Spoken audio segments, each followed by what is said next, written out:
Hello everyone, this is Wally Kern with Supreme Gecko again. Thank you for joining us. In today's video, we're going to zig and zag a little bit and not look at a specific gecko or insects or feeding the geckos or anything like that. We're going to do a question and answer session. Over the past 4 months or so, we've collected a number of questions from our other videos, and today I'd like to go through those questions and answer them for you. So in this video, if there's a question that hasn't been asked that you'd like answered, go ahead and throw that question in the comments below, and in a future video, I'll make sure that I cover that question. So stay tuned and we'll get right to those questions.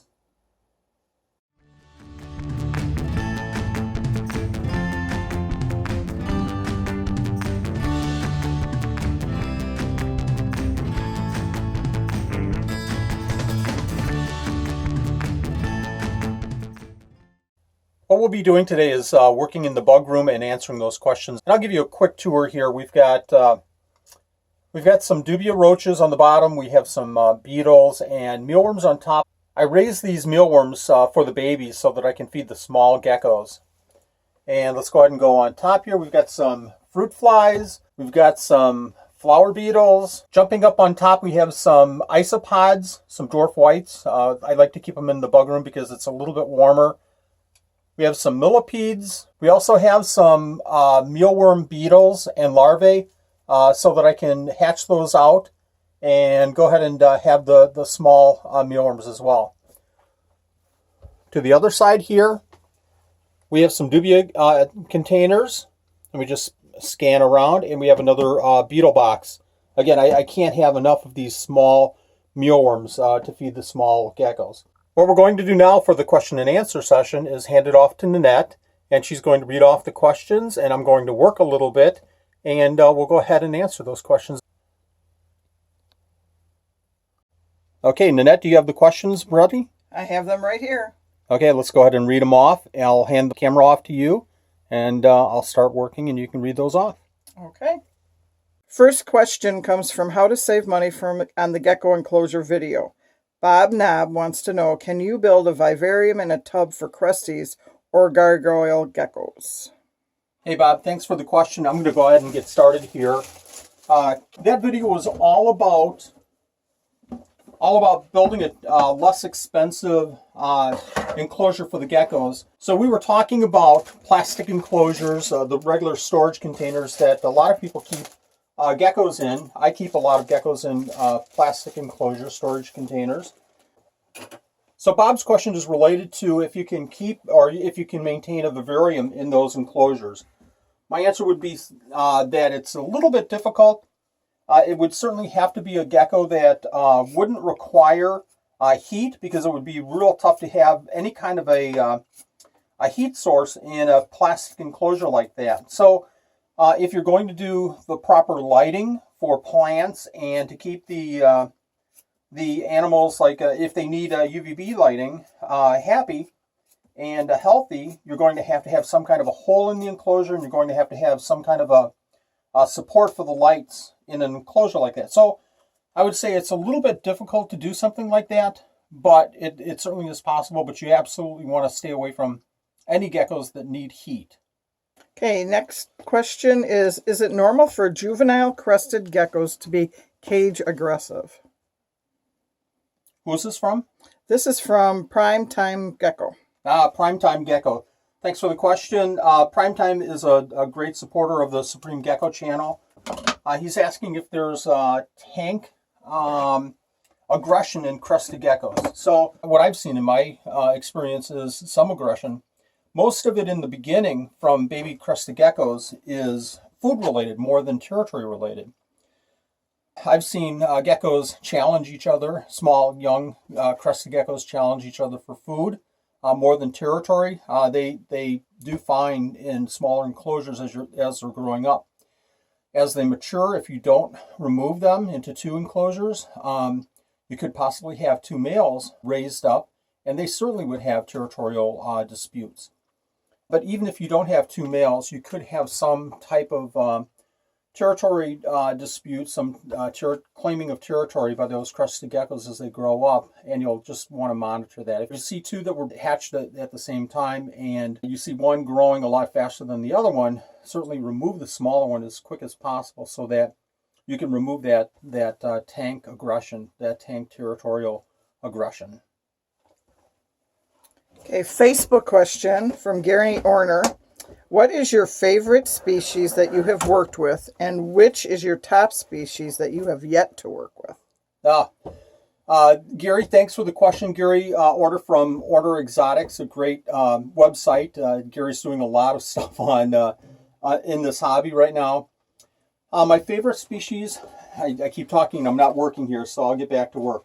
So my favorite gecko that I've kept in the past has to be the one, well, here's a quick, simple answer.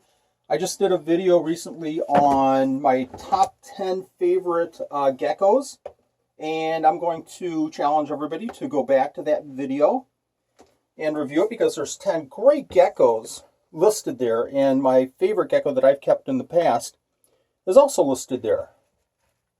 So go back to that and take a look at that video for my absolutely favorite gecko that I've kept. Which gecko would I like to keep? That's a challenging question for me, obviously. I'd name off a couple here instead of trying to narrow it down to just one. There's a Australian gecko that I would love to keep. It's the chameleon gecko, Carphodactylus levis. There's obviously, I love Periodora species, or the genus Periodora, so the species in that genus that I would love to keep, it would be Periodora masabi. Beautiful black gecko, white spangles, just an unbelievable gecko. Ultimately, my number one gecko to keep would be anything from the Natalis genus, the New Zealand geckos, green, yellow. They're a live-bearing gecko. They resemble a little bit of activity like the chameleons, where they kind of dance around a little bit with their movements. If you're a gecko keeper, that's probably the number one gecko on your book to keep it at some point. Okay, Wally. The best Laybacks hide box material for your gecko video. Yeah. There's a question from Vadrez Skull. He wants to know, do you need to introduce a Laybacks ahead of breeding, or do you do it after you have had them breeding? He's starting to breed leopard geckos. Oh, very cool. We don't have Layboxes in our babies. I keep stopping here and I need to get going. This is our latest pull from our dubias. We've got about, I don't even know how many thousands of dubias in here, but these will go to our small geckos. We keep our leopard geckos all in small enclosures, 6 quarts to start off with. Two per enclosure. We separate those out into 2 enclosures once they're about a month and a half, or 2 months old. From there, then once they're probably about 4 months old, we'll then move them into a 12 quart, a 15 quart enclosure.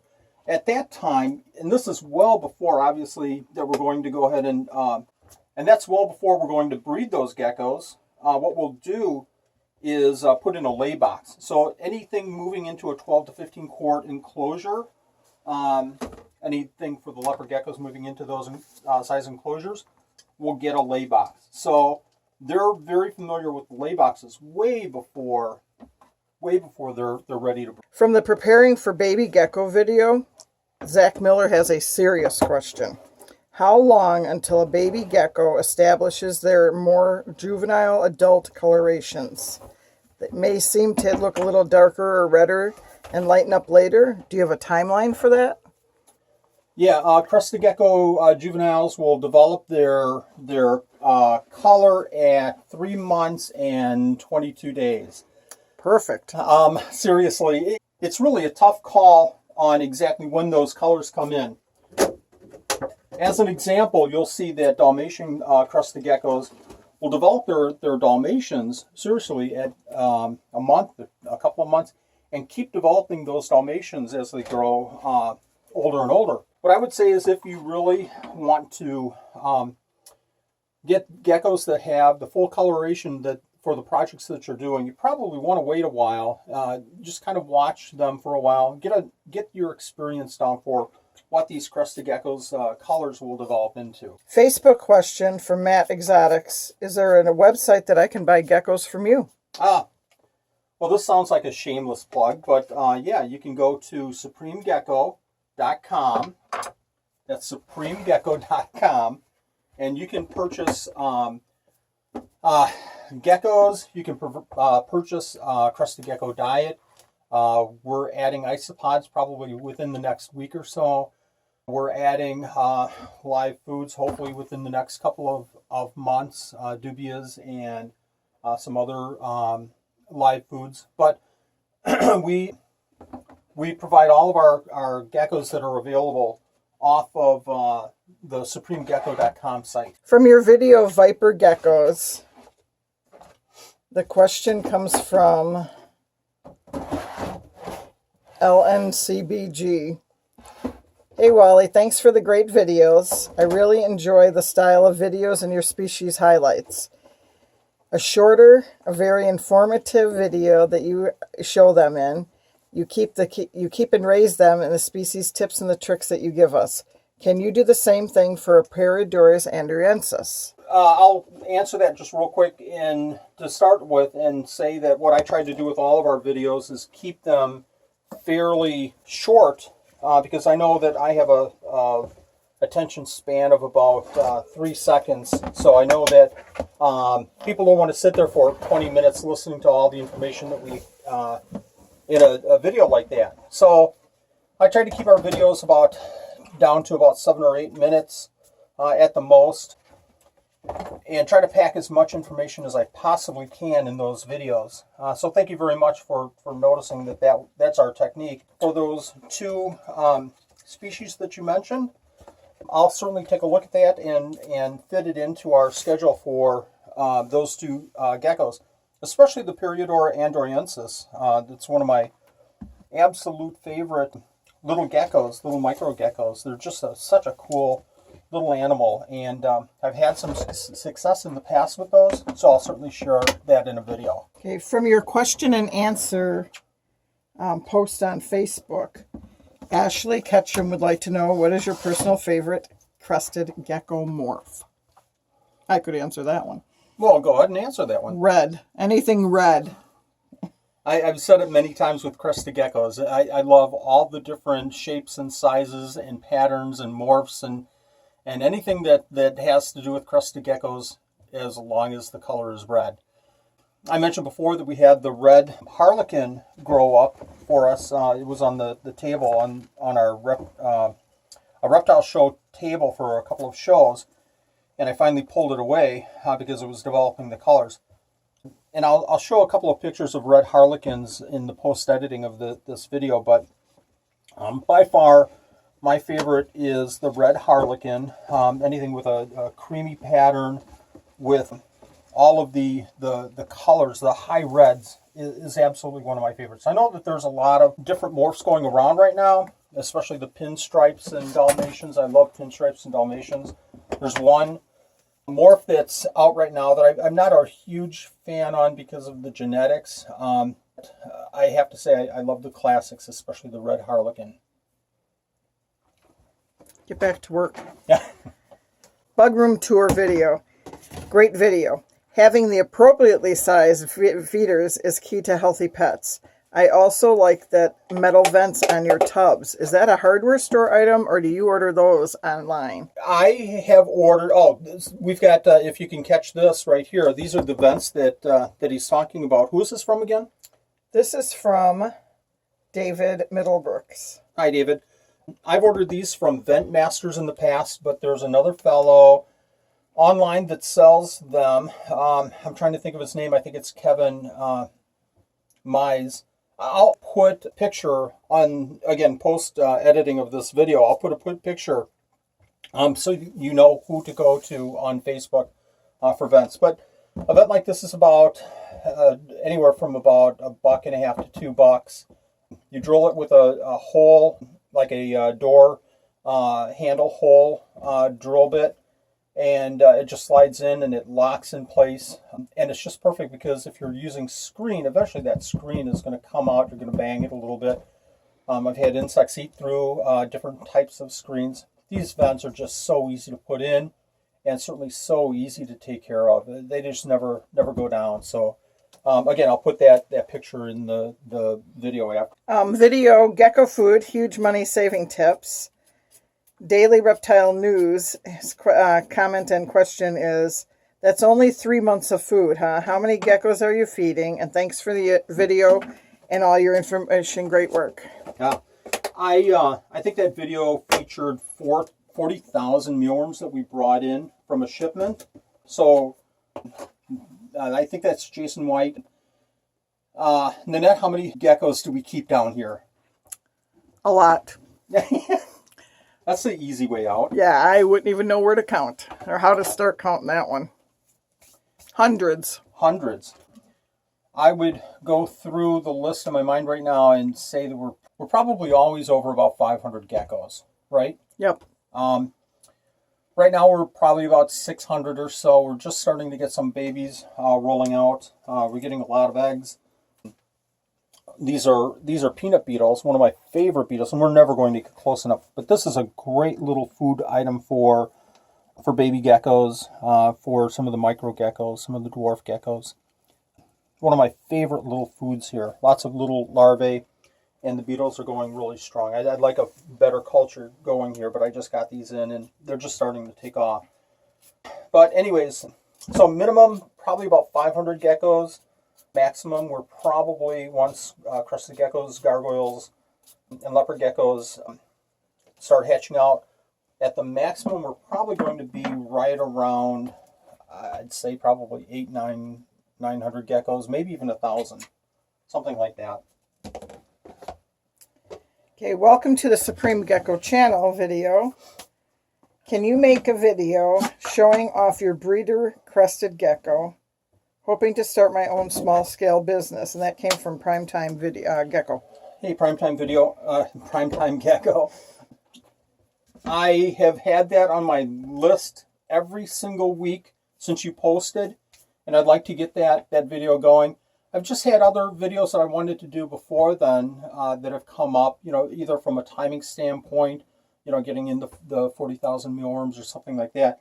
So in the next couple of videos, I'll make sure that I start featuring some of our crested geckos. They are beautiful animals, and it's hard for me also to do a video on crested geckos, on our breeder crested geckos, because I kind of feel a little bit like we're showing off, and that's just, it's not part of my style, and it's a little bit difficult for me to do something like that. But what I'll try to do is work those crested gecko pairings into some more educational videos, and see if we can get some of those out in the next few weeks.